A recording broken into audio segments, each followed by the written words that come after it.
Bonjour, David Boucher, référent technique au groupe Carré. Leclerc Antoine, alternant technico-commercial sur le secteur de Roy. Bienvenue pour un nouveau carême en plaine sur les fongicides sur céréales.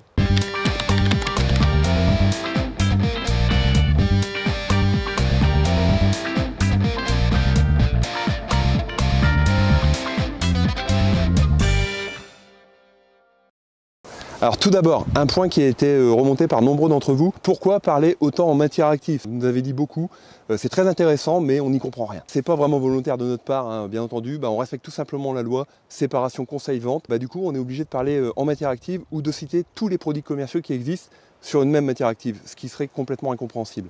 Alors du coup ça nous apporte un petit côté scientifique, c'est plutôt pas mal, mais surtout pour vous, ça vous permet aussi de pouvoir faire de propres choix derrière. Si on parle de méthamithrone, derrière vous irez chercher les produits qui conviennent le mieux par rapport à votre situation.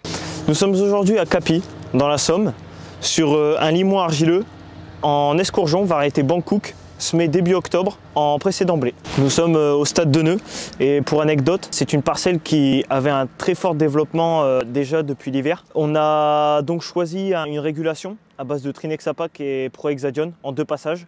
Et aujourd'hui, ce qu'on constate, c'est que l'écart entre le premier et le deuxième nœud est plutôt correct, voire satisfaisant. Il y a 10 jours, un traitement fongique a été réalisé sur la parcelle pour cibler la rhinchosporiose et l'odium. Actuellement, on a encore une forte présence de rhinchosporiose et de ruinen sur la parcelle. Donc un traitement fongique sera appliqué à base de bixaphène, prothioconazole et fluopyram. Pour raisonner votre intervention, vous pouvez vous reporter au seuil indicatif disponible dans le BSV. Par exemple, le seuil indicatif contre la ruinen est de 10 à 50% des feuilles touchées selon les variétés. Comme vous l'expliquait Antoine, on a une pression maladie cette année relativement importante. On le voit ici en orge, mais vous le constatez aussi dans vos parcelles de blé.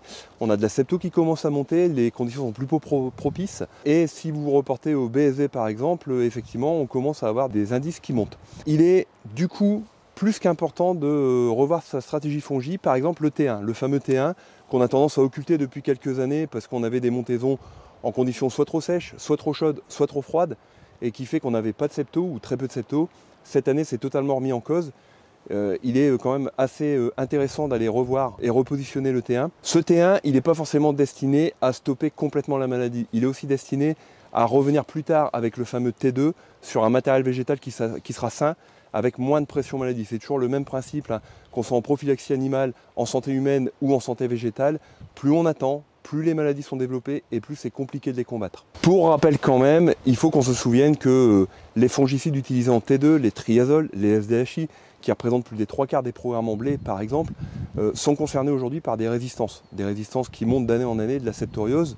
Il est donc d'autant plus important d'aller commencer à diminuer la pression dès le T1, bien entendu si c'est utile. Ce qui peut être très cohérent hein, dans votre intervention en T1, c'est d'adjoindre un fongicide, on va dire traditionnel, à base par exemple de metconazole, pourquoi pas, avec un produit de biocontrôle type Vaxiplan ou Use It, qui sont ce qu'on appelle des SDN, des stimulateurs de défense naturelle. D'un côté, on combat la maladie, de l'autre côté, on renforce la plante. Cette stratégie est tout à fait cohérente pour arriver dans des bonnes conditions en T2. Alors merci Antoine pour ce tour de plaine. Et puis si vous aussi vous souhaitez rejoindre l'aventure, nous recherchons des jeunes talents, des apprentis, des jeunes TC. N'hésitez pas à nous contacter.